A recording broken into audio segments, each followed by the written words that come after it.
Hello everyone, आज आपका topic है elasticity of demand. The elasticity of demand के बारे में आज आप पढ़ने वाले हो। ये आपका थर्ड लेक्चर है। फर्स्ट लेक्चर आपने कर लिया कि कार्डिनल यूटिलिटी, उसका कंसेप्ट किसने दिया? मार्शल ने। उसके बाद आपने देखा, इसके बाद आपने लॉ ऑफ डिमांड देखा। लॉ ऑफ डिमांड का भी कंसेप्ट किसने दिया? मार्शल ने दिया। तो अब हमारा टॉपिक है द इलास्टिसिटी ऑफ डिमांड, मांग की लोच। ये तीसरा टॉपिक आपका है। तो ये मोस्ट इम्पॉर्टेंट है, क्योंकि अगर आप यहाँ पर इसको नहीं समझते हो तो आपको पब्लिक इकोनॉमिक्स में भी दिक्कत आएगी, फिर आप इंटरनेशनल इकोनॉमिक्स करोगे वहाँ पर भी दिक्कत आएगी। तो इसलिए अच्छे से इस कंसेप्ट को यहाँ पर समझ ली। ये इक्वली इम्पोर्टेंस रखता है कई सारे सब्जेक्ट में, यहाँ पर तो है ही है माइक्रो के अंदर। तो चलिए स्टार्ट करते हैं कि इलास्टिसिटी का मीनिंग क्या होता है। सबसे पहले elasticity is an important economic measure. यह एक महत्वपूर्ण मतलब आर्थिक माप है। इसके अंदर क्या है कि particularly for sellers of goods और सर्विसेज। तो करें एक पर्टिकुलर किसके लिए? जो सेलर्स होता है, ठीक है ना, जो सेलर्स है, जो बेचने वाला है, जिसको आप विक्रेता बोलते हो। किसका सेलर्स है? गुड्स यानी कि वस्तुओं और सेवाओं का। क्योंकि because the reflects how of A goods और सर्विसेज।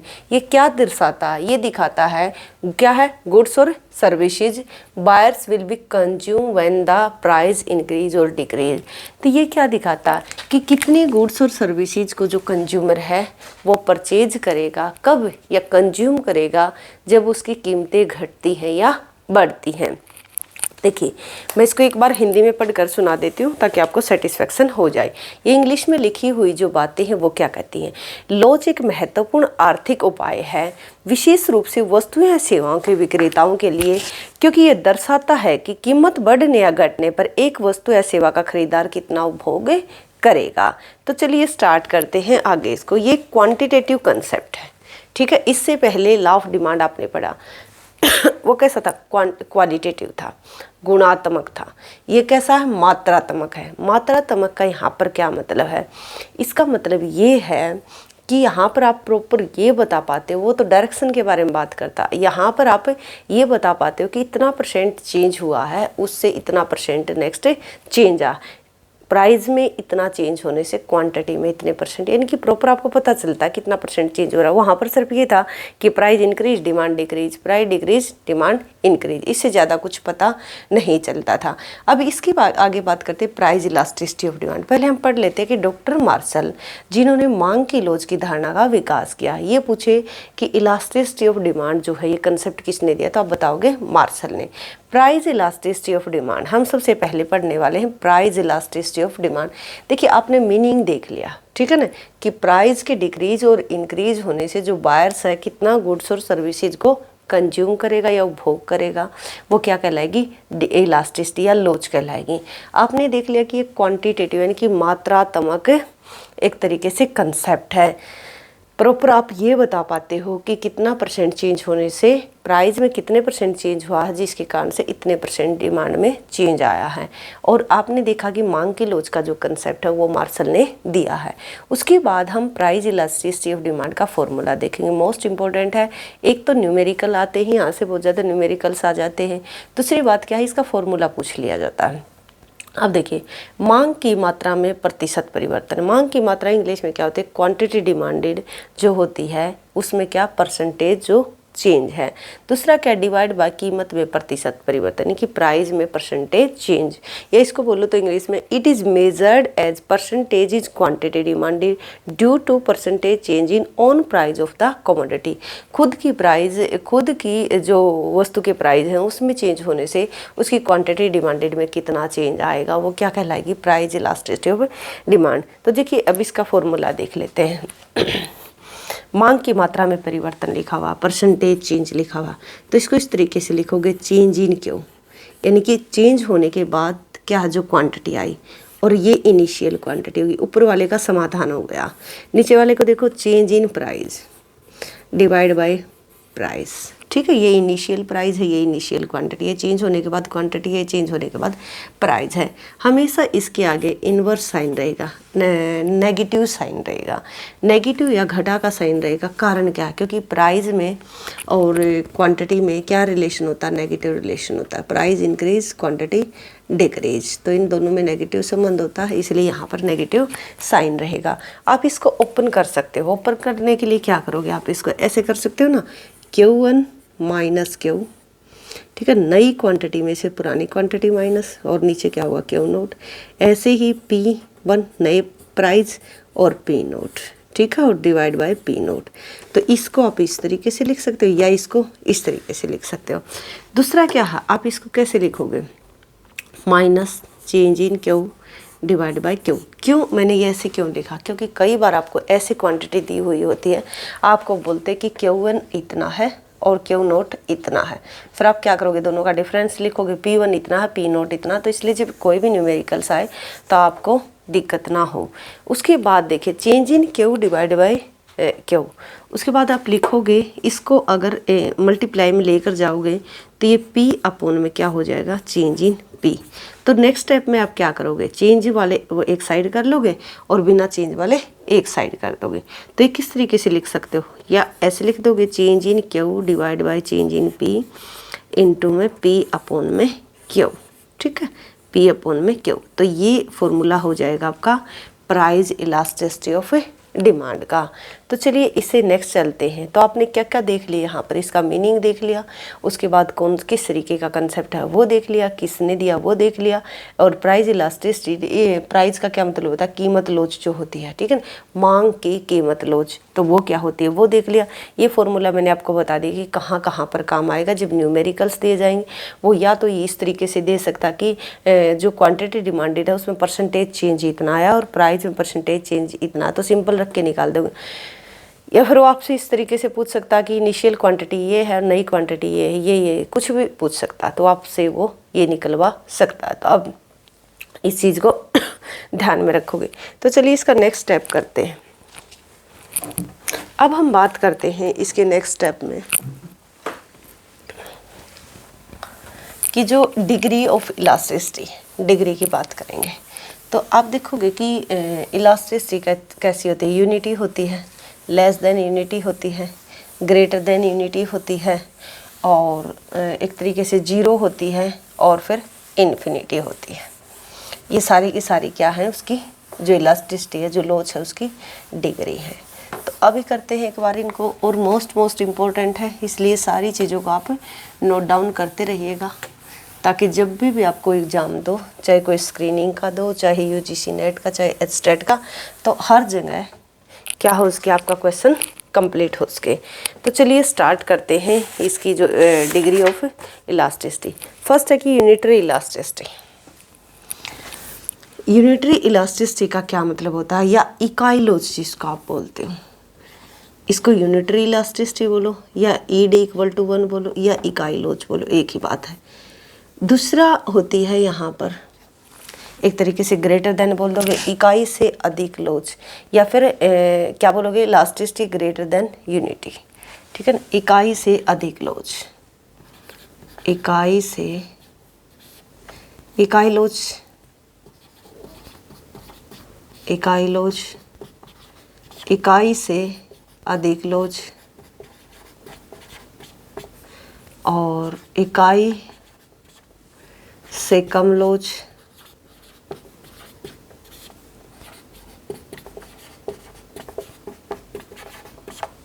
और उसके बाद क्या बोलोगे? जीरो, यानी कि शून्य लोच, शून्य लोच, या फिर पांचवी होगी अनंत लोच। देखिए पहले वाले को बोलते हैं यूनिटरी इलास्टिसिटी या यूनिटरी इलास्टिसिटी, यूनिटरी इलास्टिसिटी। दूसरे वाले को बोलते हैं, इकाई से अधिक लोच को बोलते हैं elasticity greater than unity, elasticity, elasticity greater than unity. उसके बाद आप देखिए इकाई से कम लोच को बोलते हैं इलास्टिसिटी लेस देन यूनिटी, यहाँ पर लेस देन आ जाएगा, ठीक है, लेस। और इसको बोलते हैं जीरो इलास्टिसिटी और इसको बोलते हैं इन्फिनिटी। तो ये सारी चीज़ें आपने ध्यान में रखनी है। फर्स्ट वाली को क्या बोलते हैं हम, एक तरीके से इकाई लोच या यूनिटरी इलास्टिसिटी, ठीक है ना, या फिर आप इसको बोल सकते हो यूनिटी, ठीक है। अब उसके बाद आप देखिए ये 5 तरीके की इसकी डिग्री होती है, 5 टाइप की। ये यहाँ पर अगर आप करते हो, मैंने आपको बताया कि कहीं जगह ये जो टॉपिक है वो एक तरीके से इम्पोर्टेंस रखेगा आईटी में भी और पब्लिक में भी, तो यहाँ से इसको क्लियर करके चलिए। फर्स्ट वाले को एक बार डिफाइन कर लेते, इकाई लोच। इकाई लोच का मतलब होता है फर्स्ट, इसको लिखते हैं ऐसे, इसका मतलब होता है जितना प्राइस में चेंज हुआ, जितना प्राइस में चेंज हुआ उतना ही क्वांटिटी में चेंज हुआ, ठीक है। जितना प्राइस चेंज हुआ है जितने से उतना ही क्वांटिटी में चेंज हुआ है। दूसरी वाली को अगर हम बात करें इकाई से अधिक, इसका मतलब होता है कि प्राइस में जो है ना चेंज कम हुआ, इतने से हुआ, या डिक्रीज करके दिखा देती हूँ, इतने से हुआ, लेकिन जो क्वांटिटी में जो चेंज है ना वो ज़्यादा से हो गया। ये इसको क्या बोलेंगे हम, ये एक तरीके से ग्रेटर देन या इकाई से अधिक लोच। इकाई से कम लोच या इलास्टिसिटी लेस देन यूनिटी, इसका मतलब क्या होता है, इसको लिखोगे ऐसे, ठीक है। तो इसका मतलब है प्राइस में बहुत ज़्यादा चेंज हुआ, इंक्रीज डिक्रीज दोनों तरीके से दिखा सकते हो, क्वांटिटी में कम चेंज आया। फोर्थ है यहाँ पर कि शून्य। शून्य का मतलब है कि इलास्टिसिटी डिमांड क्या है, जीरो। इसका मतलब प्राइस इंक्रीज हो या फिर डिक्रीज हो, क्वांटिटी आपकी कांस्टेंट रहेगी, उसके ऊपर कोई प्रभाव नहीं पड़ेगा। फिफ्थ है इन्फिनिटी, इसको लिखते हैं ऐसे, इन्फिनिटी। इसका मतलब क्या होता है, इसका मतलब होता है कि प्राइस में अगर थोड़ा सा भी, यानी कि प्राइस में स्मॉल चेंज से, स्मॉल जो डिमांड है ना वो इन्फिनिटी से चेंज हो जाएगी, ठीक है ना, बहुत ज़्यादा से चेंज हो जाएगी। तो इस तरीके से आपने इनके बारे में समझ लिया। अब इनका एक एक करके डायग्राम देख लेते हैं। तो जो डायग्राम है उसको देखते हैं हम किस तरीके से बनेगा। ये आपको मैंने थ्योरेटिकल बता दिया है।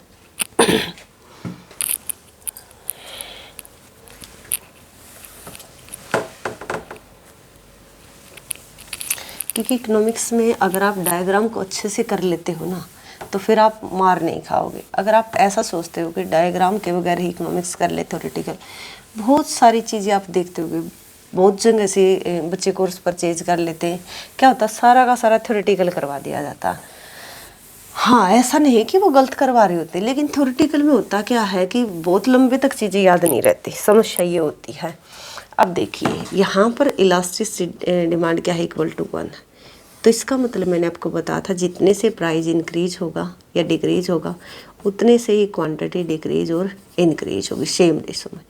अब देखिए प्राइस है ये P नोट, क्वांटिटी है ये Q नोट। अगर प्राइस इतना चेंज हुआ P नोट से P1, ये वाला सेम इतनी ही आपकी क्वांटिटी चेंज होनी चाहिए, ये सेम होना चाहिए। ये वाला जो एरिया ये Q सेम होगा, थोड़ा सा इस साइड ले आते हैं इसको,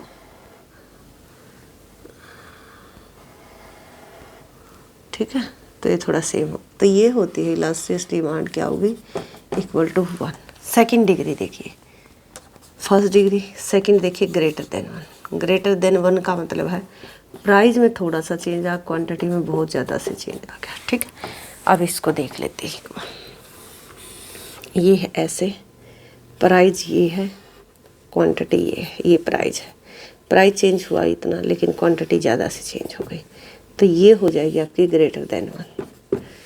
दूसरा देखिए यहाँ पर जो थर्ड है लेस देन 1 वाला, कि इलास्टिसिटी ऑफ डिमांड क्या होगी, लेस देन 1। इसका मतलब प्राइस में बहुत ज़्यादा चेंज आएगा लेकिन क्वांटिटी में क्या है, बहुत कम से चेंज आएगा। इंक्रीज या डिक्रीज दोनों साइड आप देख सकते हो, ठीक है। तो देखिए प्राइस आपके पहले इतने थे, क्वांटिटी इतनी थी, अब प्राइस इतने घट गए लेकिन क्वांटिटी, ये ऐसी वस्तु जो होती है ना उनकी डिमांड होती है लगभग इनइलास्टिक, यानी कि इस वस्तु को ये छोड़ नहीं पाते। सकते, ठीक है। तो डिमांड कर्व आपका कैसा हो जाएगा, स्टीप हो जाएगा। उसके बाद हम बात करते हैं फोर्थ क्या था कि elasticity of demand equal to 0। इसका मतलब प्राइस घटे प्राइस बढ़े क्वांटिटी आपकी कांस्टेंट रहेगी। प्राइस के इंक्रीज डिक्रीज होने से क्वांटिटी के ऊपर कोई प्रभाव नहीं पड़ेगा। तो चलिए इसका डायग्राम देख लेते हैं। ये ध्यान रखना कि जब इलास्टिसिटी ऑफ डिमांड क्या होगी, 0 होगी, तो आपका डायग्राम कैसा होगा, डिमांड कर्व कैसा होगा, OI के पैरेलल हो जाएगा, ठीक है ना। जहाँ पर इलास्टिसिटी ऑफ डिमांड क्या हो जाएगी, 0। OX पर प्राइस कितने भी हो, प्राइस इंक्रीज हो या फिर एक तरीके से डिक्रीज हो, तो क्वांटिटी के ऊपर कोई प्रभाव नहीं पड़ता। दूसरा देखिए, जब हम बात करते हैं इन्फिनिटी के, तो इन्फिनिटी का मतलब क्या होता है, इस तरीके का कर्व हो जाएगा। यहाँ पर प्राइस है, यहाँ पर क्वांटिटी है। इसका मतलब क्या है कि इलास्टिसिटी ऑफ डिमांड क्या है, इन्फिनिटी। यहाँ पर देखिए स्लोप क्या है, 0 है, और यहाँ पर स्लोप क्या है, इन्फिनिटी। अभी बताऊंगी डिफरेंस क्या है दोनों में, स्लोप क्या होता है, इलास्टिसिटी क्या होता है। तो इसका मतलब प्राइस अगर थोड़ा सा इंक्रीज होता है तो डिमांड जो है ना वो 0 को अप्रोच करेगी। अगर थोड़ा सा डिक्रीज होता है तो इन्फिनिटी तक बढ़ जाएगी। तो ये इस चीज़ को दिखाते हैं कि प्राइस के थोड़ा सा चेंज होने से जो डिमांड है वो बहुत ज़्यादा से प्रभावित होती है। अब आगे करते हैं हम इसके मेथड।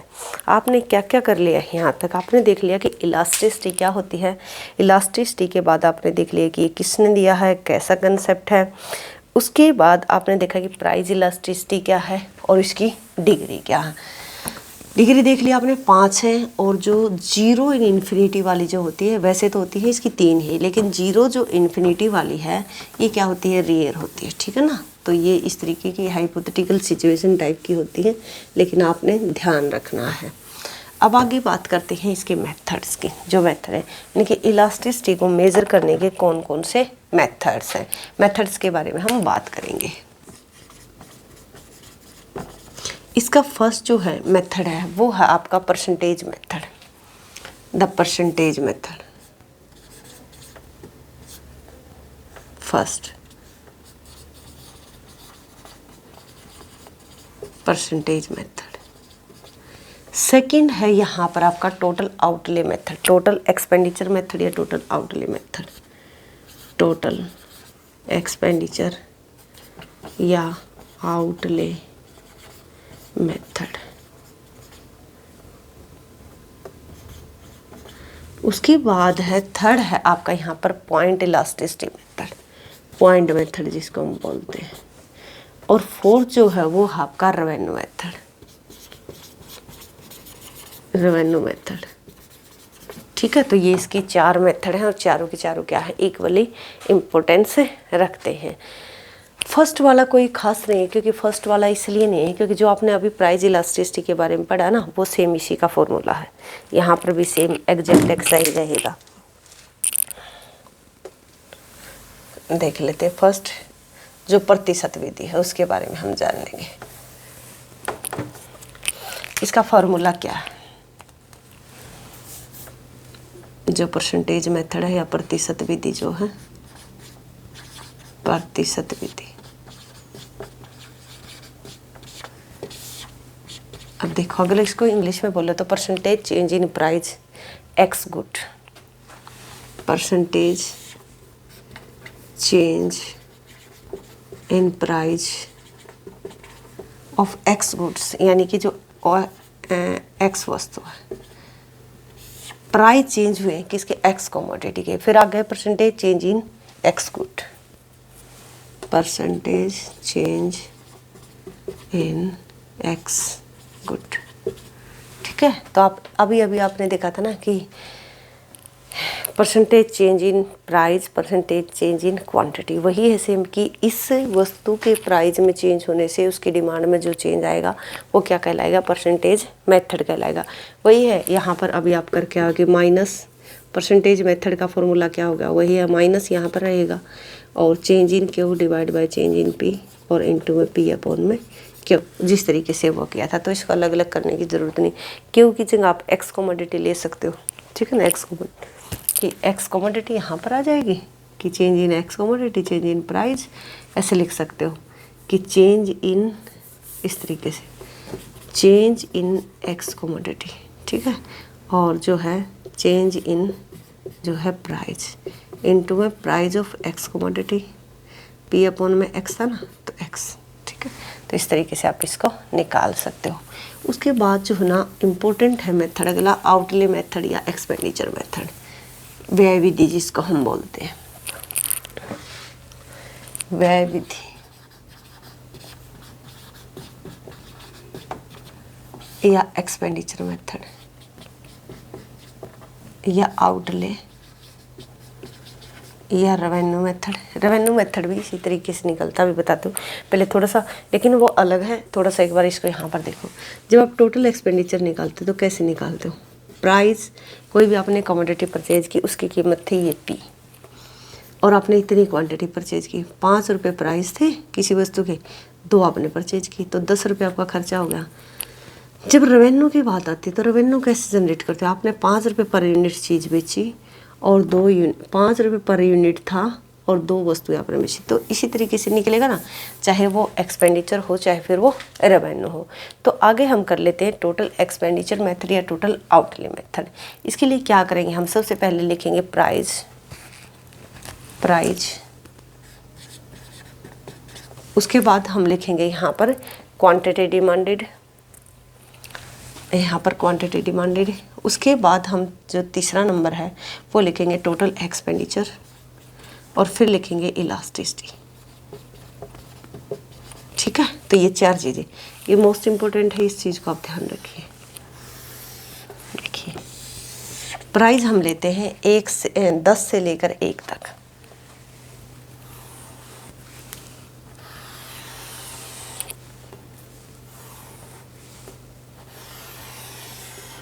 पहले है प्राइस 10, 9, 8, 7, 6, 5, 4, 2, 1।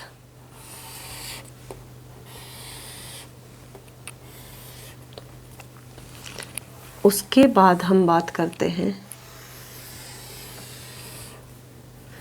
क्वांटिटी डिमांडेड की। जब 10 है तो हम चीज़ें खरीदते हैं 10 रुपये पर 1 यूनिट लेते हैं, फिर 2 लेते हैं, 3, 4, 5, 6, 7, 8, 10, 9, 8, 7, 6, 5, 4, 3, 2, 1 रह जाता है यहाँ पर, 3, 2, 1, 4 पे कितना होगा? 7, और उसके बाद 1, 2, 3, 4, 5, 6, 7, 8, 9, 10।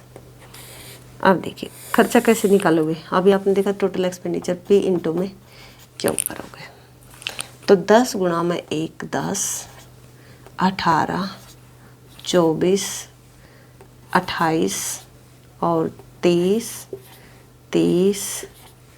28, 24, 18 और 10।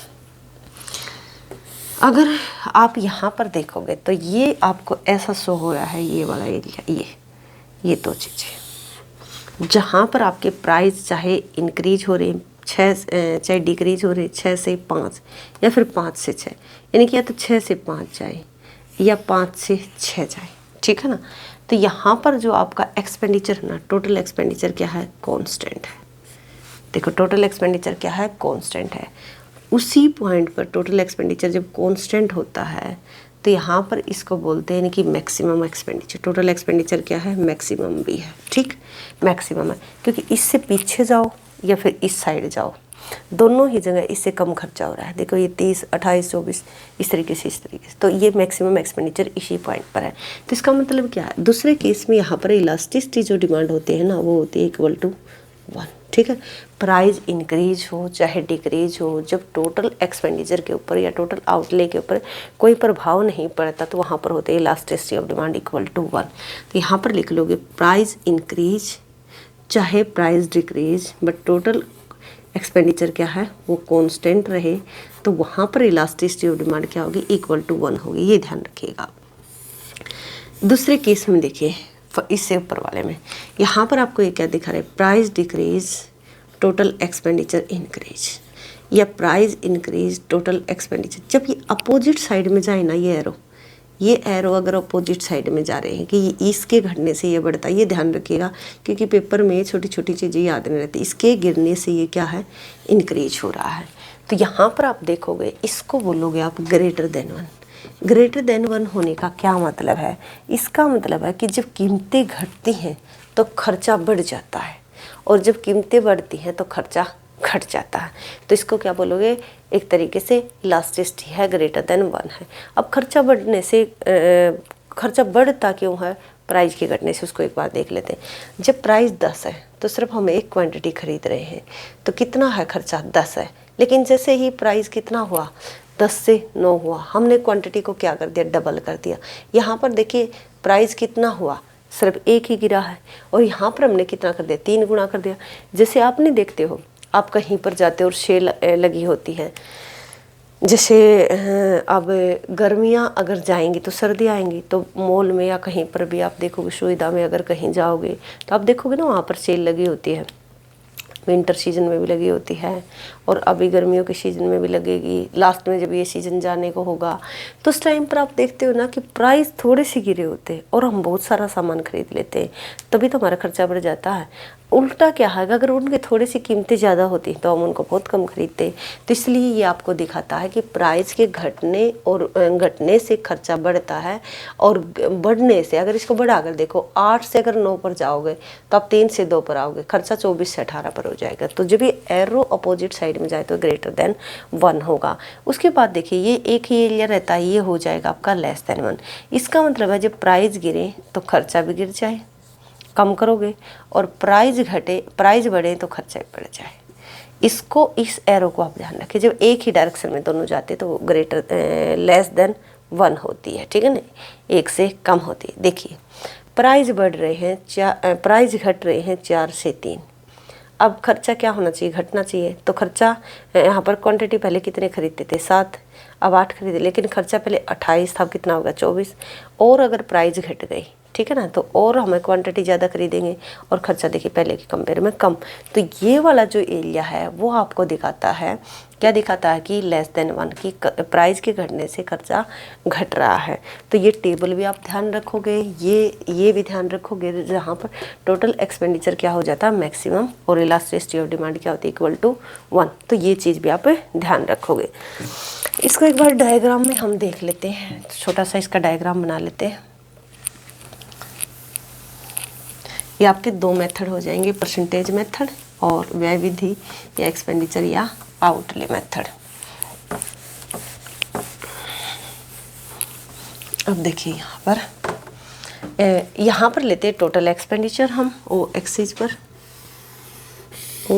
पर हमने टोटल एक्सपेंडिचर को लिया, और यहाँ पर हमने प्राइस को लिया। कुछ इस तरीके से ये बुक्स टाइप का डायग्राम होता है, ठीक है ना। पहले वाला जो है ये आपको दिखाता है कि इलास्टिसिटी जो है ना लेस देन 1 है, और ऊपर वाला दिखाता है ग्रेटर देन 1, और यहाँ पर दिखाता है इक्वल टू 1। अब यहाँ पर आप देख लीजिएगा कि कैसे कैसे जब प्राइस लेस देन 1 का क्या मतलब था? कि प्राइस घटे तो टोटल एक्सपेंडिचर भी घटे, और प्राइस बढ़े तो टोटल एक्सपेंडिचर भी बढ़े। देख लेते प्रूफ होता है कि नहीं। नहीं है तो बदल देंगे इसको। पहले क्वांटिटी इतना था, प्राइस इतना था, ठीक है ना, वो भी था। अब देखिए शुल्क, खर्चा ही टोटल एक्सपेंडिचर। प्राइस अगर बढ़ जाता है, P से P1 हो जाता है, तो खर्च भी बढ़ जाता है, TE से TE1 हो जाता है। तो ये जो कंडीशन है वो अप्लाई हो रही है। तो इसलिए इस एरिया में क्या है, वो ग्रेटर लेस देन 1 ही रहेगी। दूसरे केस में, ऊपर वाले केस में देख लेते हैं। ऊपर वाला जो केस है वो आपको क्या दिखा रहा है? वो दिखा रहा है कि इक्वल टू 1। यहाँ पर तो देखो ये खर्चा है। इस एरिया में चाहे प्राइस घटे या बढ़े, तो जो आपका एक्सपेंडिचर है वो क्या रहेगा? कांस्टेंट रहेगा और मैक्सिमम रहेगा, ठीक है ना। कांस्टेंट और मैक्सिमम दोनों एक साथ हो जाएगा।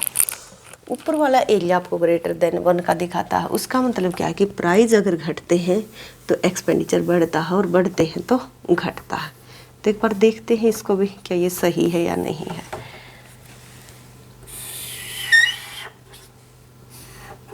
देखिए यहाँ पर देखोगे प्राइस पहले इतने थे, मान लेते हैं, एक्सपेंडिचर इतना था, ठीक है, प्राइस इतने थे। अगर प्राइस बढ़ जाते हैं तो खर्चा घट जाता है, TE से TE1 हो जाता। तो हाँ, ये भी ठीक है कि प्राइस के बढ़ने से खर्चा क्या हो रहा? घट रहा है। तो अपोजिट डायरेक्शन में जा रहे हैं, तो इसलिए यहाँ पर क्या होगी? ग्रेटर देन 1 होगी।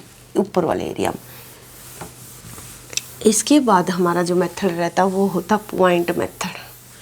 पॉइंट मेथड बोलते हैं उसको, या बिंदु विधि जिसको आप बोलते हो। देखिए जो बिंदु विधि है वो आपको क्या दिखाती है, वो आपको दिखाती है पॉइंट मेथड आपको बताता है। वैसे तो इसका न्यूमेरिकल है लेकिन आपको करने की ज़रूरत नहीं है, सिंपल आप कर लीजिए। OX यहाँ पर क्या दिया, क्वांटिटी, और यहाँ पर प्राइस को लिया। ठीक है, अब देखिए इसको, ये हमारा डिमांड करा हुआ।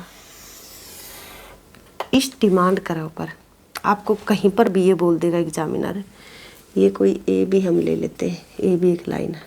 ठीक है, ये एक डिमांड करा, लीनियर डिमांड करा हुआ है। जब लीनियर डिमांड करा हुआ है तो इसका मतलब है इसका स्लोप तो कांस्टेंट है। स्लोप क्या है, कांस्टेंट, ढलान जिसको बोलते हो, स्लोप कांस्टेंट है। लेकिन जो इलास्टिसिटी है वो क्या है, अलग अलग है, अलग अलग है। वो कैसे, उसको एक बार देख लेते हैं। देखिए अगर हम, वो आपसे पूछता है, यहाँ पर बीच में होती है unitary elasticity of demand equal to 1, इससे नीचे जाते हो तो ये लेस देन 1 होना स्टार्ट हो जाएगी। और अगर यहाँ पर आ जाओगे बिल्कुल ही इसको टच कर देगी, इलास्टिसिटी डिमांड क्या हो जाएगी, 0 हो जाएगी। इसके ऊपर जाओगे तो ये ग्रेटर देन 1 होगी, और यहाँ पर अगर इस कॉर्नर पर टच करोगे तो ये इन्फिनिटी हो जाएगी। ठीक है, अभी आपने देखा था ये सारा एक्सपेंडिचर मेथड के थ्रू भी देख सकते हो, डिग्री के थ्रू भी आप देख चुके हो। तो आपने देखा कि जब लीनियर डिमांड करो तो स्लोप क्या रहेगा, कांस्टेंट, उसका ढलान क्या रहेगा, क्वेश्चन पूछे जाते हैं कांस्टेंट रहेगा। इलास्टिसिटी अलग अलग है ना, यहाँ पर इन्फिनिटी, यहाँ पर ग्रेटर देन है, यहाँ पर लेस देन है, यहाँ पर यूनिटी है, यहाँ पर लेस देन है, यहाँ पर 0 है। एक सेकेंड रुकिए,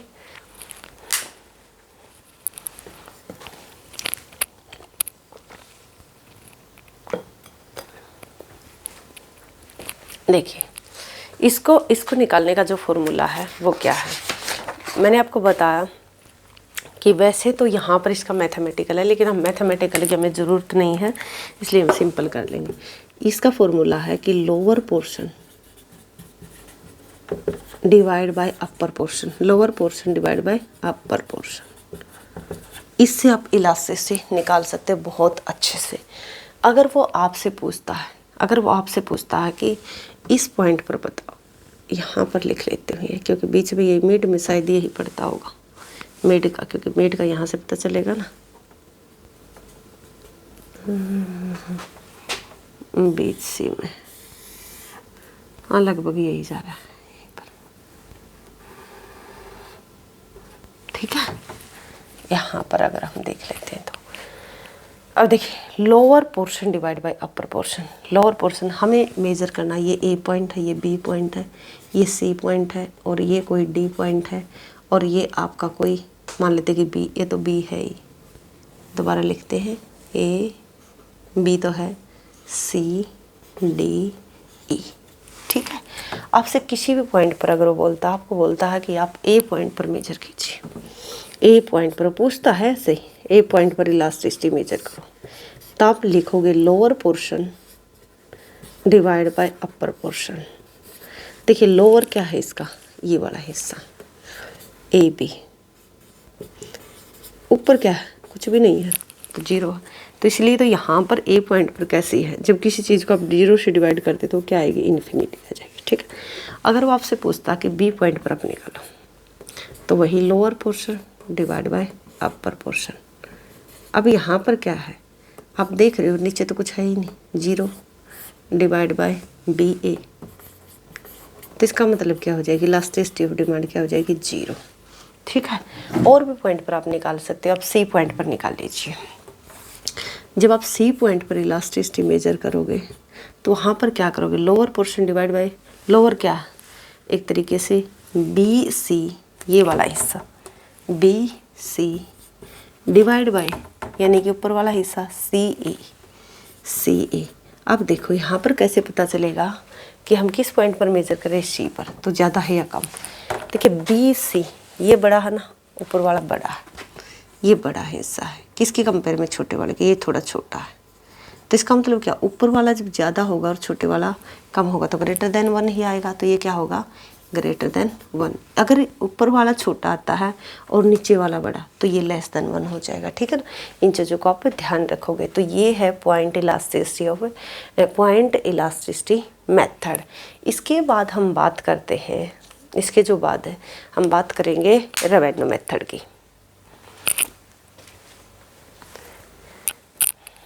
रेवेन्यू मेथड के बारे में हम देखेंगे।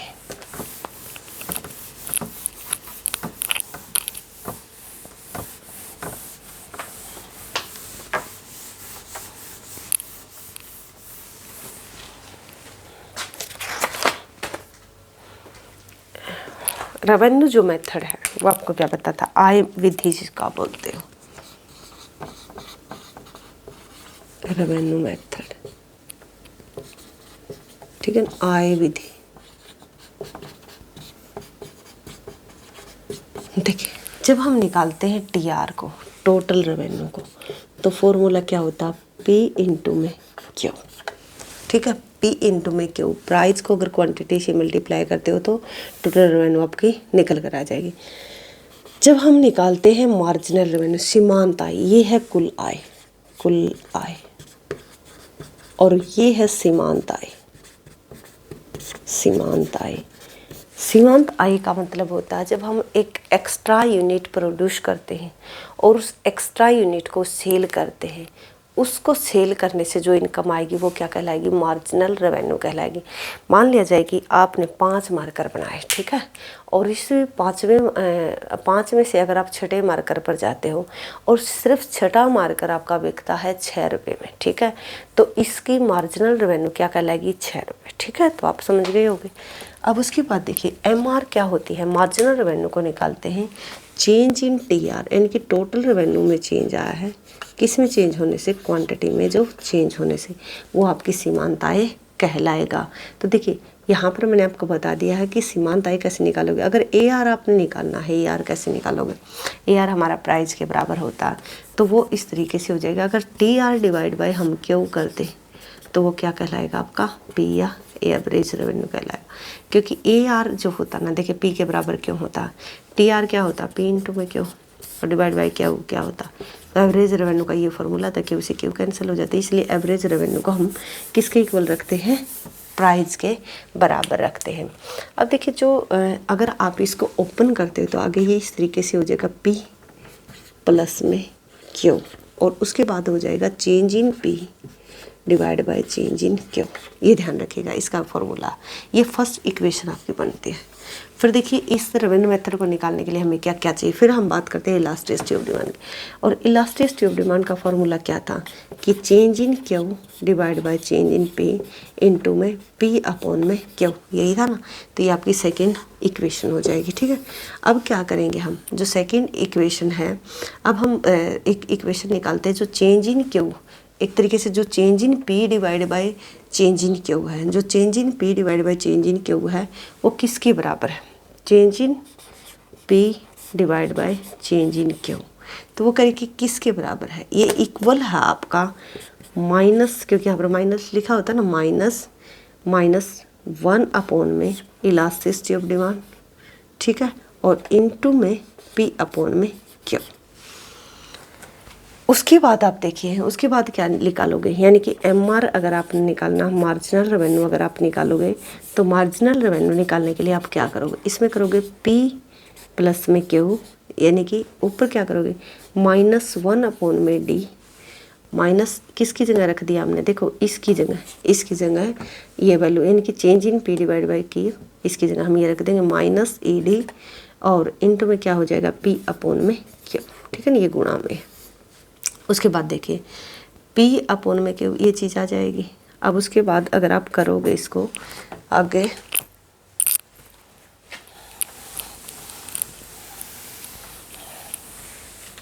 उसके बाद ये हो जाता है आपका कि P माइनस क्यू करोगे, और P अपॉन में हो जाएगा आपका ए डी इंटू में क्यू, और वो हो जाएगा P माइनस पी अपॉन में ए डी। या आप ये बोलो कि MR जो है आपका मार्जिनल रेवेन्यू जो है वो किसके बराबर आएगा, वो आएगा पी क्या, P माइनस P अपॉन में ED, या P क्या बोलते हैं आप, एवरेज रेवेन्यू, ठीक है ना, कि एवरेज रेवेन्यू एक तरीके से MR निकालने का क्या फार्मूला हुआ कि AR माइनस, ठीक है ना, AR divide by elasticity of demand, ठीक है। दूसरा देखिए अगर यहाँ पर आपने निकालनी है इलास्टिसिटी ऑफ डिमांड तो क्या करोगे आप, AR अपॉन में AR माइनस MR, तो इस तरीके से निकालोगे। तो आपने कुछ नहीं करना है, बाकी वाले इक्वेशन को आप छोड़ दीजिएगा। यहाँ पर सिर्फ आपने ये करना है कि जो MR है, MR किस तरीके से निकलेगी, MR का फॉर्मूला ये है और इलास्टिसिटी ऑफ डिमांड का फॉर्मूला ये है। जब आप मार्केट करोगे तब भी ये काम आएंगे और अब भी ये काम आएंगे, तो ये ध्यान रखिएगा। MR का फॉर्मूला, या फिर यहाँ पर क्या करोगे, P लिख सकते हो या AR लिख सकते हो। मैंने आपको बता दिया कि मार्जिनल रेवेन्यू क्या है, एवरेज रेवेन्यू, ठीक है ना, AR माइनस AR, ठीक है ना। मैंने आपको क्या बताया कि P या ऐसे नहीं करोगे, AR माइनस AR अपॉन में ED, ये इसका फॉर्मूला रहेगा। दूसरा इलास्टिसिटी ऑफ डिमांड का क्या होगा, AR अपॉन में AR माइनस MR, तो ये आप समझ गए होंगे। उसके बाद देखिए जब MR 0 होती है, अब इसको डायग्राम में आप देख लीजिएगा, ये डायग्राम मैं यहाँ पर बना देती हूँ। ये आपकी एवरेज रेवेन्यू होती है किसके अंदर, या तो एक तरीके से एकाधिकार के अंदर, या तो मोनोपोली के अंदर, या मोनोपोलिस्टिक कंपटीशन के अंदर। ये आपकी MR होती है, ये आपकी MR होती है, ये आपकी एवरेज रेवेन्यू होती है, ये आपकी मार्जिनल रेवेन्यू होती है, ठीक है, MR होती है। तो जो AR और MR होती है ये वाली, जहाँ पर ये 0 होती है ना, जहाँ पर ये 0 होती है वहाँ पर elasticity of demand equal to 1 होती है, ये ध्यान रखिएगा। तो इसका मतलब क्या है कि जहाँ पर MR 0 होती है, मार्जिनल रेवेन्यू 0 होती है, वहाँ पर जो टोटल रेवेन्यू जो होती है ना वो मैक्सिमम होती है। टोटल रेवेन्यू क्या होती है, वहाँ पर मैक्सिमम होती है, जो TR होती है। कब, जहाँ पर क्या होती है, MR 0 होगी, इस पॉइंट पर MR क्या होगी, 0 होगी। कैसे होगी, elasticity of demand equal to 1 अगर आती है तो उस टाइम पर क्या होगा, MR उस टाइम पर 0 होगी। अगर 0 है, देखिए मैं आपको ये बता रही हूँ कि अगर इलास्टिसिटी ऑफ डिमांड की वैल्यू निकल कर आती है 1, ठीक है, तो उस टाइम पर क्या होगा, कैसे निकालोगे, AR अपॉन में AR माइनस MR, तो रख दो AR अपॉन में AR माइनस 0, तो 1 से, तो इलास्टिसिटी ऑफ डिमांड किसके इक्वल आ जाएगी, 1 के इक्वल आ जाएगी। तो ये है। उसके बाद जहाँ पर ये इक्वल टू 1 होती है वहाँ पर क्या होता है, आपका जो टोटल रेवेन्यू होती है वो मैक्सिमम होती है। उसके बाद देखिए जब MR पॉजिटिव होती है, इससे पहले की बात है, ये MR पॉजिटिव है, तो वहाँ पर जो इलास्टिसिटी ऑफ डिमांड है वो आपकी ग्रेटर देन 1 होती है। जब इसके नेगेटिव आ जाती है, ठीक है ना, तो उस टाइम पर जब ये नेगेटिव होती है तो देखिए ये नेगेटिव और एक नेगेटिव, तो नेगेटिव क्या हो जाएंगे, पॉजिटिव हो जाएंगे। तो ये उसके बाद जब ये नेगेटिव हो जाती है तो ये हो जाती है यहाँ पर इलास्टिसिटी ऑफ डिमांड उस टाइम पर हो जाती है लेस देन 1, ठीक है। तो ये ध्यान रखना है आप सभी ने। इसके बाद हम इसके कुछ इम्पोर्टेंट जो टॉपिक है वो करते हैं।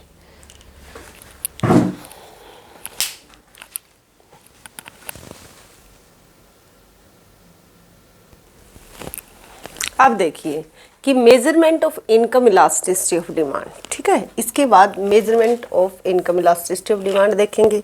उसके बाद फिर हम देखेंगे cross elasticity of demand, important है।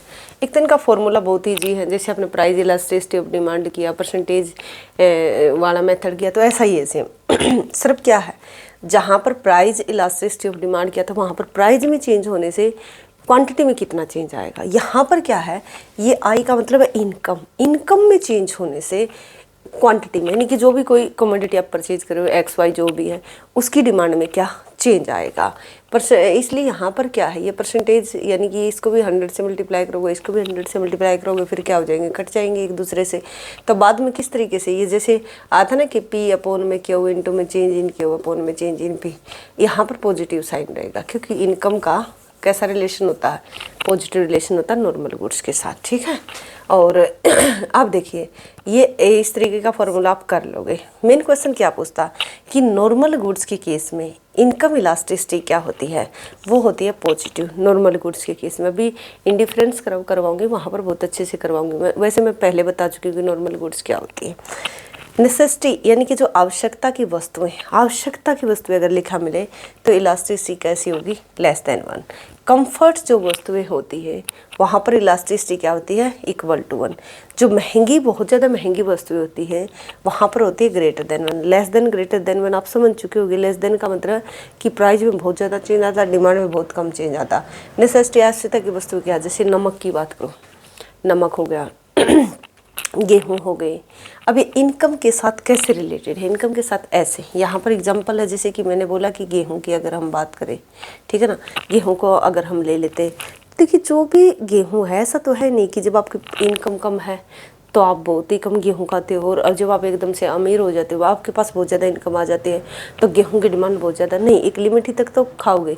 तो इसलिए उसकी डिमांड क्या है, इलास्टिसिटी क्या है, इनकम के साथ लेस देन 1 है। जब एंजल्स लॉ बताऊंगी तो वहाँ पर ये यहाँ पर ये वाली चीज़ यूज होगी, क्योंकि जो आवश्यकता की वस्तुएं होती हैं, ठीक है ना, या जो प्राइमरी प्रोडक्ट होते हैं उनकी इलास्टिसिटी, इनकम इलास्टिसिटी क्या होती है, लेस देन 1। कंफर्ट हो गया, जैसे कूलर हो गया, ये ऐसी ऐसी चीज़ें हो गई, तो उनका फ्रिज हो गया, तो ये कैसी होती है, इक्वल टू 1। लग्जरी यानी कि जो महंगी गाड़ियाँ होगी उनकी थोड़ी सी कीमत में अगर चेंज आए तो बहुत ज़्यादा उनकी डिमांड बढ़ जाएगी। इन्फीरियर गुड्स में लॉ ऑफ डिमांड अप्लाई होता है, बट लेकिन इनकम इलास्टिसिटी कैसी होती है, नेगेटिव होती है। जो न्यूट्रल गुड्स होती है उनमें क्या होती है, 0 होती है, ठीक है। तो आप ये ध्यान रखिएगा। अब इसके बाद हम बात करते हैं क्रॉस डिमांड की। एक फॉर्मूला सा मैंने आपको बनवाया था कि डिमांड ऑफ एक्स जो फंक्शन है, रिलेटिव गुड्स वाली बात की थी। जब एक दूसरी वस्तु की कीमत और किसी दूसरी वस्तु की डिमांड की अगर बात करते तो वो होती है क्रॉस, ठीक है, जिसको हिंदी में बोलते हैं आड़ी लोच, आड़ी लोच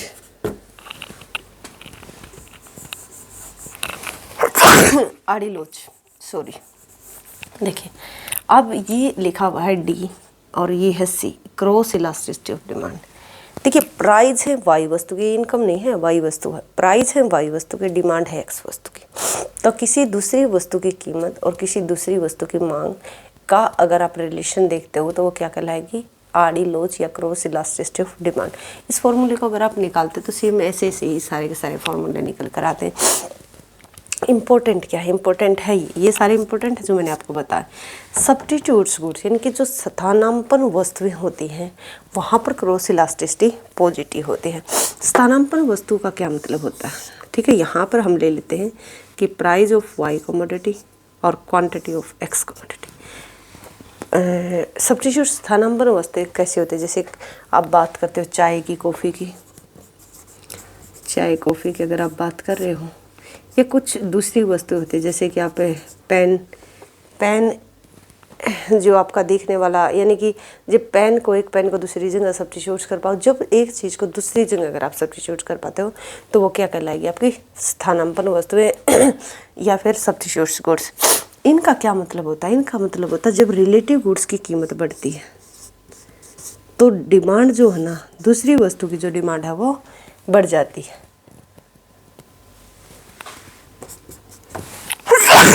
सॉरी, देखो रिलेटिव गुड्स की जब कीमत बढ़ती है तो दूसरी जो वस्तु है उसकी डिमांड बढ़ जाती है। तो दोनों एरो की साइड में गए हैं ना, तो इसलिए क्या कहलाएगी यहाँ पर, जो क्रॉस इलास्टिसिटी है वो पॉजिटिव, ठीक है ना, इस तरीके से हो जाएगी। ये ध्यान रखिए आप कि कीमतें अगर दूसरी वस्तु की बढ़ेंगी तो दूसरी वस्तु, कोई दूसरी जो वस्तु है, यहाँ पर एक्स वस्तु है ना, इसकी डिमांड बढ़ जाएगी, और वाई वस्तु की जब कीमत बढ़ती है तो ये ध्यान रखिएगा।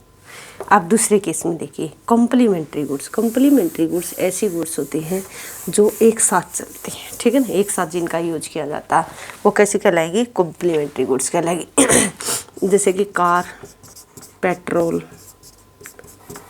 पेन, इंक, ठीक है ना। तो ये जैसे ब्रेड हो गया, जैम हो गया, जैम, तो ये सारी की सारी क्या है, कॉम्प्लीमेंट्री, एक दूसरे के साथ यूज होने वाली। अब इनमें क्या है, नेगेटिव। नेगेटिव का क्या मतलब होता है, ये वाला नेगेटिव, क्रॉस इलास्टिसिटी कैसी होती है, नेगेटिव।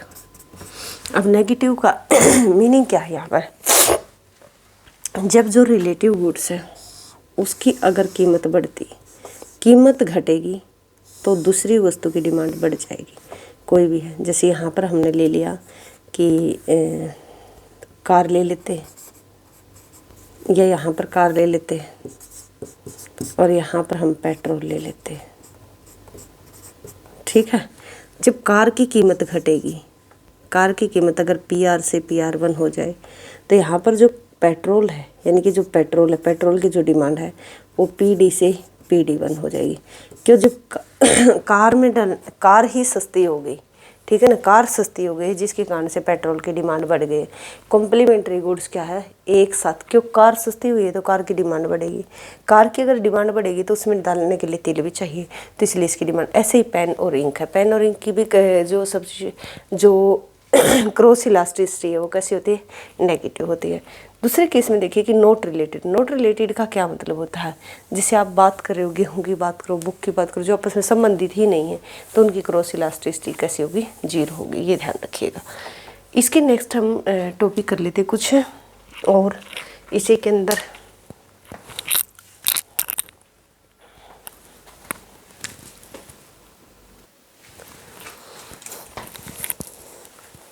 अब देखिए आगे, यहाँ से भी एक क्वेश्चन आने की संभावना रहती है और बहुत बार क्वेश्चन पूछा भी गया है।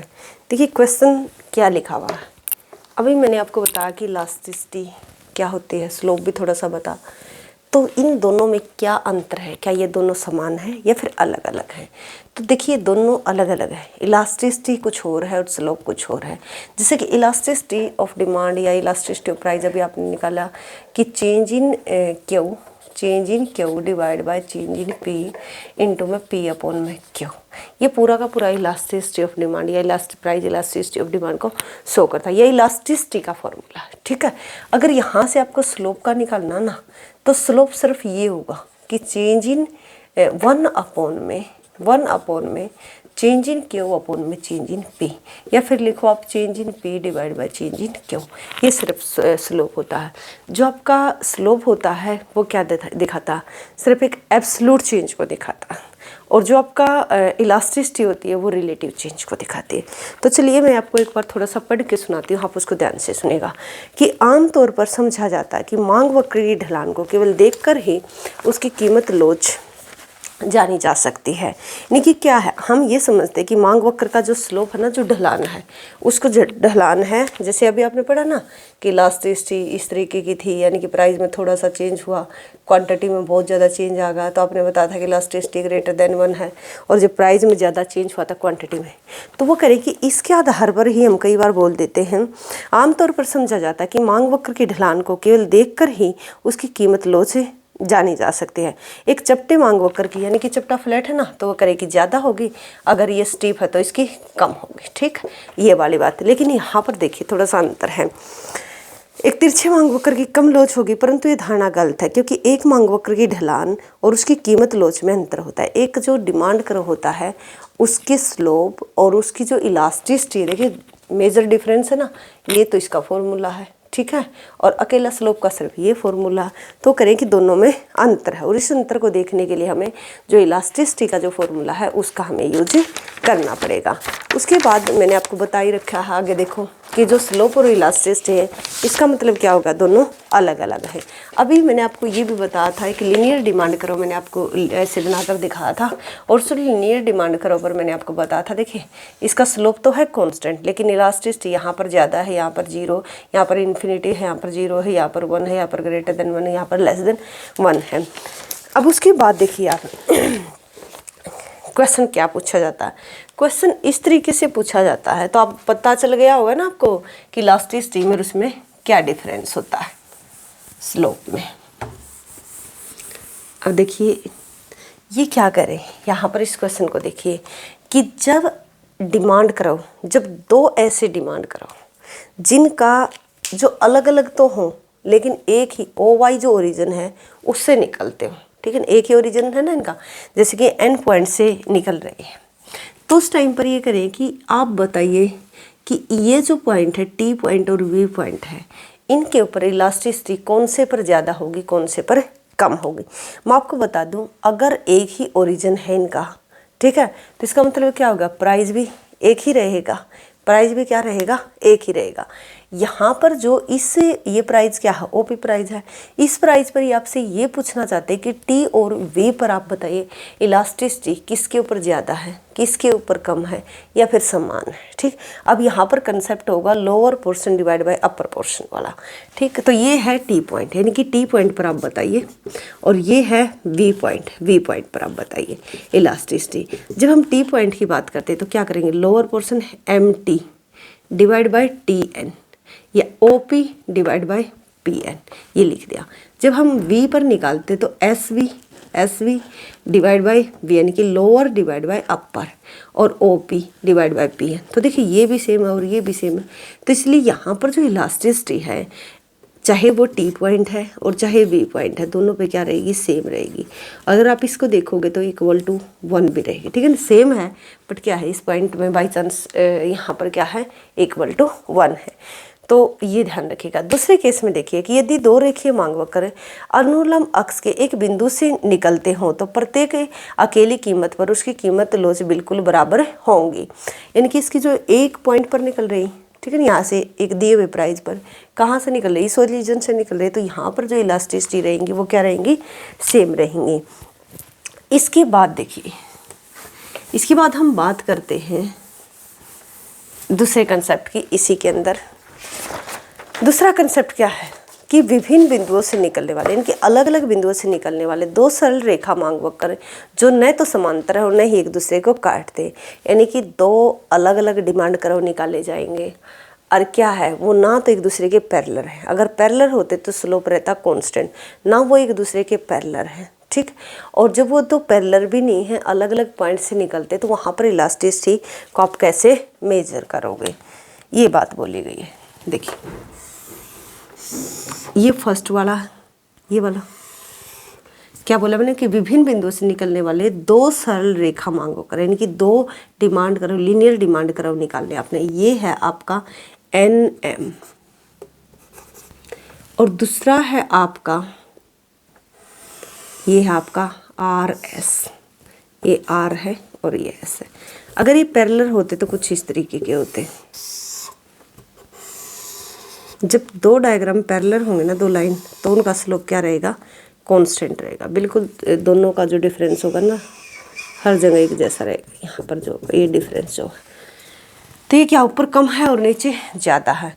इस पॉइंट पर आपको ये बताते हैं कि अगर हमें ऐसी सिचुएशन में इलास्टिसिटी ऑफ डिमांड निकालनी है तो किस पर ज़्यादा रहेगी, किस पर कम रहेगी। यहाँ पर क्वांटिटी है और यहाँ पर प्राइस को लिया गया। अब देखिए अगर ऐसा है तो हम ले लेते हैं यहाँ पर इस तरीके से, ठीक है।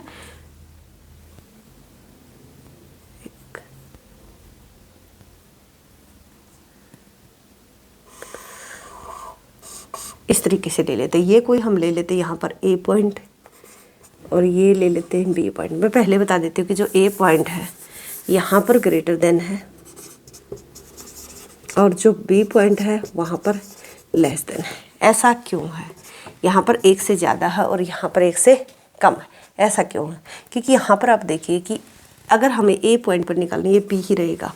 ए पॉइंट पर अगर हमें इलास्टिसिटी निकालनी है तो क्या करोगे आप, ए एम डिवाइड बाय या एम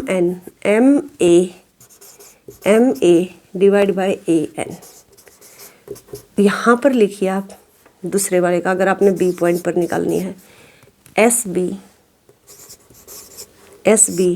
और डिवाइड बाय बी आर। अगर आप देख रहे हो ना इस डायग्राम में, थोड़ा सा आपको हो सकता है कि ये कम दिखाई दे, लेकिन जो एम एन देखिए, इसको देखिए इस डायग्राम के अकॉर्डिंग, ये बड़े वाला हिस्सा और नीचे क्या छोटे वाला हिस्सा, तो ऊपर क्या है लार्ज है और नीचे क्या स्मॉल है। Lower portion divide by upper portion, तो लोअर पोर्शन बड़ा है तो इसलिए यहाँ पर ग्रेटर देन 1 होगी।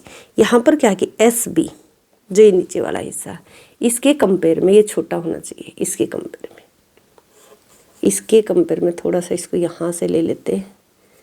इसके कंपेयर में क्या होना चाहिए, छोटा होना चाहिए। ये पॉइंट है, ये बी पॉइंट है, तो नीचे वाला हिस्सा जो एस बी है ये क्या है आपका स्मॉल है और ऊपर वाला हिस्सा क्या है आपका लार्ज है।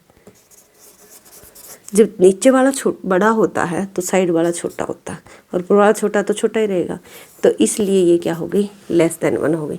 तो ये क्वेश्चन आपको ध्यान रखना है कि जो ए पॉइंट है वहाँ पर तो है ग्रेटर देन, और यहाँ पर है लेस देन, या ये बोलो यहाँ पर ज़्यादा और यहाँ पर कम है। इसके बाद हम फिर एक बात करते हैं कि अगर ये दोनों पैरेलल हो, डिमांड कराओ दोनों पैरेलल हैं, पैरेलल जब होते हैं तो स्लोप में कोई चेंज होता है। इनका तो स्लोप अलग अलग थे, एक का स्लोप क्या था, ऐसे था ना, एक का स्लोप ये था और एक का स्लोप ये था, तो इसका ज़्यादा स्लोप था, इसका कम स्लोप था। लेकिन यहाँ पर देखिए, वहाँ पर तो आपने ये पढ़ा था कि जो जितना ज़्यादा फ्लैट था उतनी इलास्टिक, लेकिन अब देखिए इसका स्लोप ज़्यादा था तब भी क्या थी, इलास्टिसिटी इसकी कम थी। अब ये किससे आपको फाइंड आउट हुआ है, ये आपको फॉर्मूले से निकाला है, आपने फॉर्मूले से निकाला। अब देखिए वो करेगी, यदि दो समांतर सरल रेखा मांग वक्र हैं, two parallel straight line demand कराओ, तो इलास्टिसिटी को हम कैसे मेजर करेंगे। वही है, ये ओ एक्स है, सॉरी ओ क्यू या ओ एक्सिस पर हमने क्वांटिटी लिया, ओ वाई एक्सिस पर हमने प्राइस को लिया। ये हमारा लीनियर डिमांड कराओ। इस लीनियर डिमांड कराओ को आप कुछ भी ले सकते हो, कि जैसे कि ए एम ले लिया, और दूसरा डिमांड कराओ आपका ये आपने मान लिया कि आर एस ले लिया। दोनों बिल्कुल पैरेलल हैं, यहाँ से यहाँ तक इनका डिस्टेंस क्या है, सेम है, इसलिए इसके ऊपर स्लोप जो रहेगा ना सेम रहेगा। स्लोप है ना दोनों का, A M equal to R S, ठीक है। तो ये इसमें कोई भी चेंज नहीं आएगा। अब मान लेते कि ये यहाँ पर लेकर चलते कि ये पी है, पी, और ये एल है पॉइंट, और ये टी है। अब मैं आपको बता देती हूँ कि एल पॉइंट पर जो है वो ग्रेटर देन 1 है, और जो टी पॉइंट है वो लेस देन 1 है। तो इसका मतलब क्या है, आपने इस तरीके से डायग्राम को दिखाना है। ग्रेटर देन 1 का क्या मतलब है, एल पॉइंट पर कि ऊपर वाला लार्ज आना चाहिए और नीचे वाला स्मॉल। अब देखिए, हाँ, ऊपर जो आएगा यानी कि lower portion divide by upper portion. तो लोअर पोर्शन क्या है, ये आपका थोड़ा सा ज़्यादा दिखेगा बजाय कि इसके, ये वाला थोड़ा बड़ा रहेगा, ये एल पॉइंट वाला। तो ये देखिए एल पॉइंट जो है ये आपको दिखा रहा है कि एल पॉइंट पर अगर हम M L divide by L A करेंगे तो ऊपर वाला क्या है, छोटा और नीचे वाला बड़ा है, इसलिए यहाँ पर क्या हो गया, एल पॉइंट पर ग्रेटर देन 1 होगी। ये आपको डायग्राम में वहीं जाकर ये देखना कि नीचे वाला छोटा है बड़ा है। उसके बाद देखिए इसके कंपेरिजन में यहाँ पर ये स्मॉल है और ऊपर क्या है, जो एस टी है वो छोटा है टी आर से, तो यहाँ पर क्या होगी, लेस देन 1 हो जाएगी। तो ये ध्यान रखना आपने कि कहाँ पर क्या होगी और कहाँ पर क्या नहीं होगी, ये सारा का सारा इम्पोर्टेंट है। इसके बाद हम बात करते हैं जो नेक्स्ट स्टेप है। नेक्स्ट स्टेप में कि एक टेढ़े मेढ़े मांग वक्र, यानी कि अगर डिमांड कराओ क्या है, थोड़ा सा कराओ की शेप का, लीनियर नहीं है, तब वो करेंगे इलास्टिसिटी हमें मेजर करनी है। ऐसी इस तरीके का, ठीक है। तो वो करेंगे इस पॉइंट पर बताओ, इस पॉइंट पर बताओ। जब आपको इस तरीके का निकालने के लिए बोलेंगे तो आपने करना क्या है करना ये है,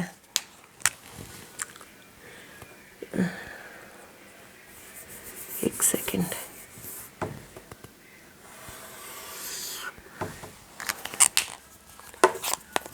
यहाँ पर अगर वो बोलते हैं तो यहाँ से कि इसको टेंजेंट ले लोगे आप, इसका जो इस तरीके से इसको टच करता हुआ आएगा,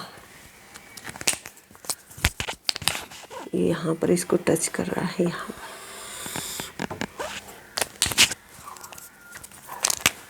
यहाँ पर कोई भी ए पॉइंट है।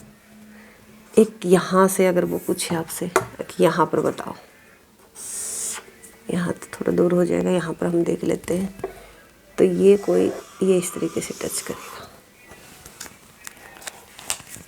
तो यहाँ पर ये कोई बी पॉइंट है, ये कोई ए पॉइंट, इस पर होगी ग्रेटर देन 1 और इस पर होगी लेस देन 1, ठीक है। इसको सिर्फ ऐसे ही मेजर कर सकते हैं, इसके ऊपर क्या होगी ग्रेटर देन 1, इसको इसके ऊपर क्या होगी लेस देन 1। आप देख सकते हो क्यों होगी, ये देखो ये इतना बड़े वाला हिस्सा, ठीक है ना। पहली बात तो ये है, ठीक। इसके कंपेयर में अगर आप देखोगे ये क्या बड़ा है ऊपर, सॉरी दोबारा देखिए।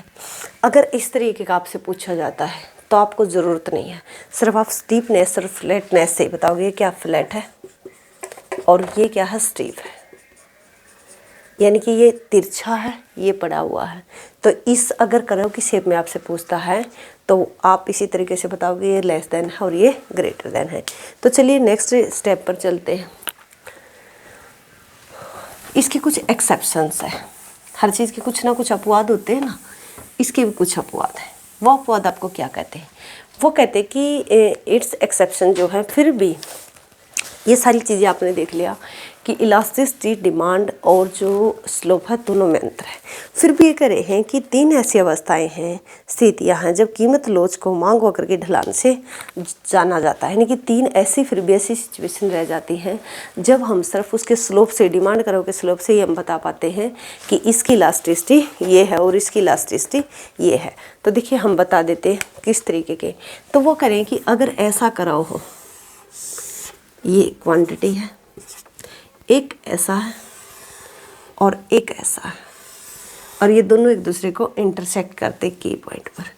तो करेंगे जहाँ पर ये के पॉइंट पर इंटरसेक्ट करते हैं तो इसको स्लोप को देखते ही आप फटाक दे से बता दोगे कि यहाँ पर लेस देन 1 है और यहाँ पर ग्रेटर देन 1 है। तो वो करेगी ये अपवाद है, नहीं तो अगर आप यहाँ पर निकालने के लिए बैठोगे तो क्या होगा यहाँ पर इसके लिए, तो इसके लिए वो करे कि आप क्या हो जाओगे, पजल हो जाओगे ना। तो इसलिए जो एस के है, एस के एस मैं नाम ले देती हूँ एक बार, इसका नाम है ARM, इसका है NS, ये है NMRS। देखिए अभी बता रहे कि एस के ये वाला divide by KR greater than है किससे, MK divide by MK divide by KN। तो इसलिए इसके ऊपर क्या है ग्रेटर देन 1 है और इसके ऊपर क्या है लेस देन। तो SK और KR इसके ऊपर ग्रेटर देन 1 रहेगी और इसके ऊपर क्या रहेगी वो लेस देन 1 रहेगी। इसको आप ध्यान से देखिएगा और इन डायग्राम को सारे को नोट डाउन कर लीजिएगा। अब उसके बाद मैंने आपको बता ही दिया कि क्या होगा, क्रॉस इलास्टिसिटी क्या है, इनकम इलास्टिसिटी क्या है। एक इसके कुछ इंपॉर्टेंट पॉइंट हैं 15-20, उनको मैं एक बार बता देती हूँ, एक बार नोट डाउन कर लेती हूँ, उसके बाद एक्सप्लेन करती हूँ।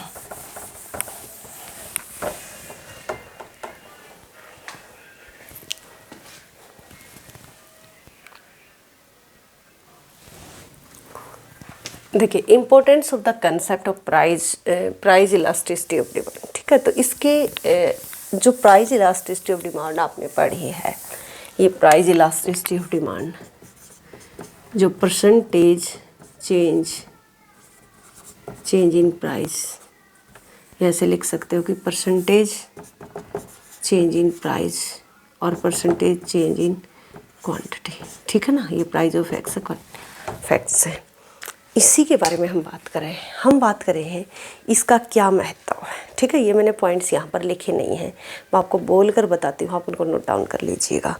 फर्स्ट देखिए कि बात ये है कि अगर हम प्राइस इलास्टिसिटी ऑफ डिमांड को पढ़ लेते हैं, इसको हम स्टडी कर लेते हैं, तो इसके पढ़ने से हमें क्या फ़ायदा होगा। कुछ भी काम करो आप कुछ ना कुछ तो फ़ायदे के लिए ही करते हो। ये जो क्लास आपने ज्वाइन की तो फ़ायदे के लिए की है ताकि आपका कोई टेस्ट क्लियर हो जाए। तो चलिए फर्स्ट पॉइंट है इसका कि एकाधिकारी कीमत निर्धारण में कि इन the determination of a monopoly price, ठीक है।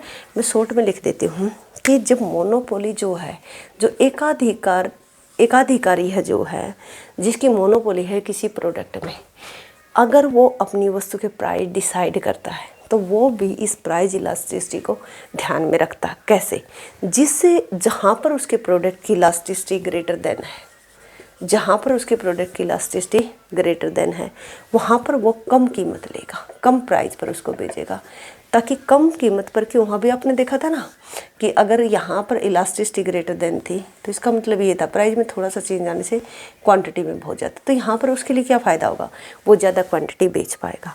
यदि लेस देन वन है, लेस देन, जहाँ पर उसकी लेस देन वन है तो उसको क्या करेगा, यानी कि जिस प्रोडक्ट की इलास्टिसिटी ग्रेटर देन वन है वो बिकेगा सस्ता, और जिसकी है लेस देन वन का क्या मतलब है कि प्राइस में बहुत ज़्यादा चेंज आएगा लेकिन क्वांटिटी में बहुत कम।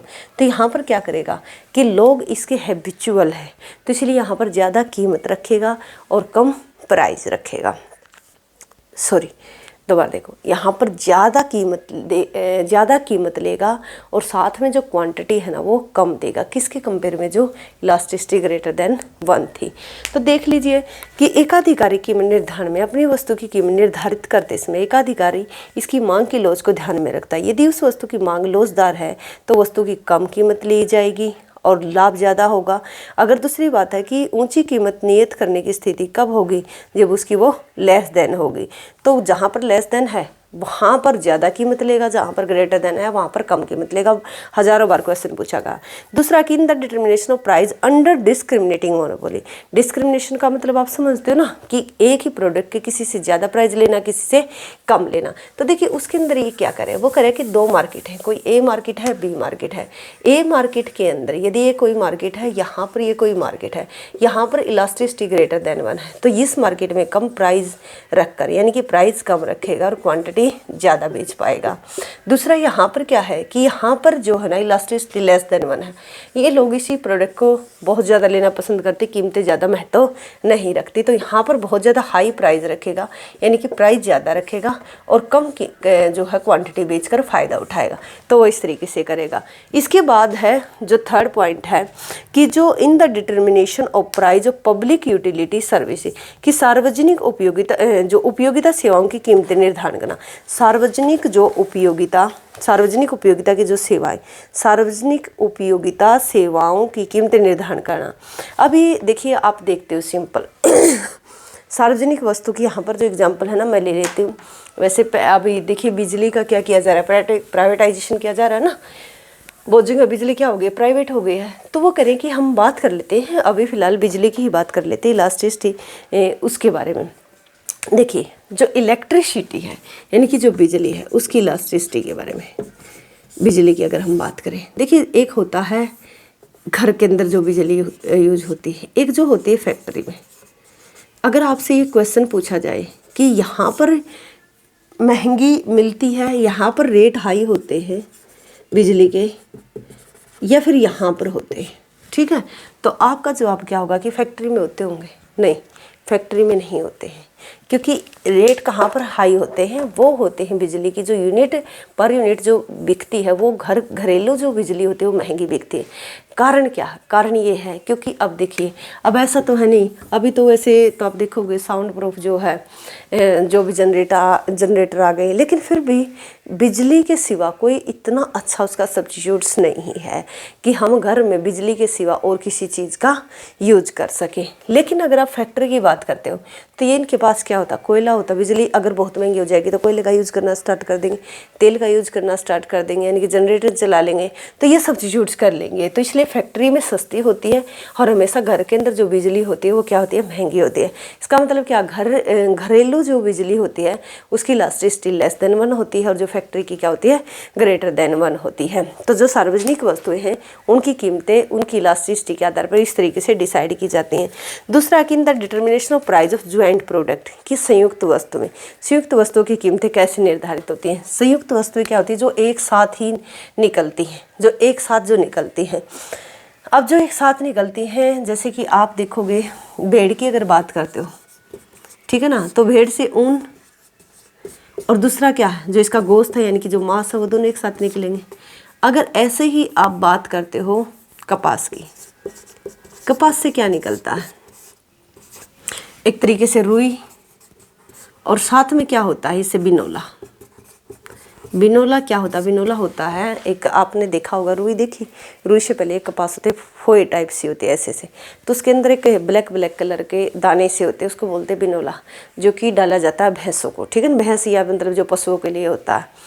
तो इनकी जो आप अलग अलग तो कॉस्ट बता नहीं सकते आप, ये तो एक भेड़ को पालने में जो भी खर्चा आया, अब उसको ऊन के अलग कॉस्ट बताना, उसके मांस के अलग बताना, गोश्त के अलग बताना, अलग अलग डिसाइड नहीं होती।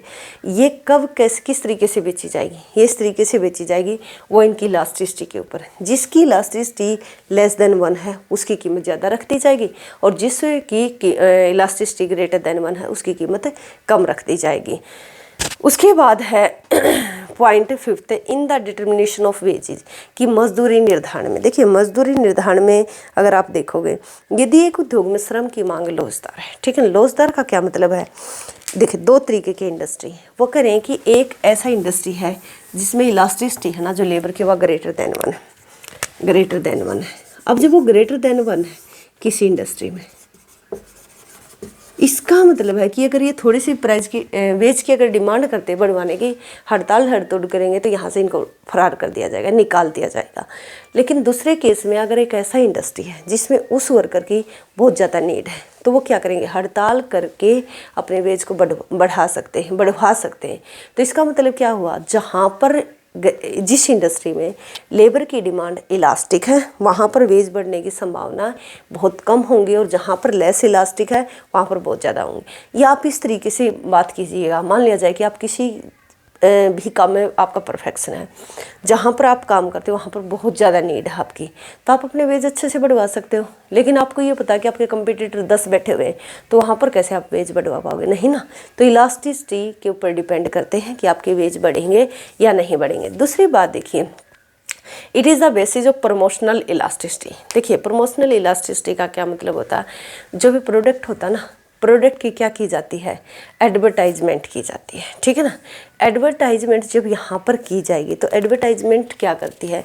जो हमारा डिमांड करो होता ना, ये क्वेश्चन भी पूछा गया, उसको इन इलास्टिक होने में सहयोग करती है, ठीक है। इन इलास्टिक यानी कि लोगों को उसका हैबिचुअल बनाने में के काम करती है एडवर्टाइजमेंट जो होती है।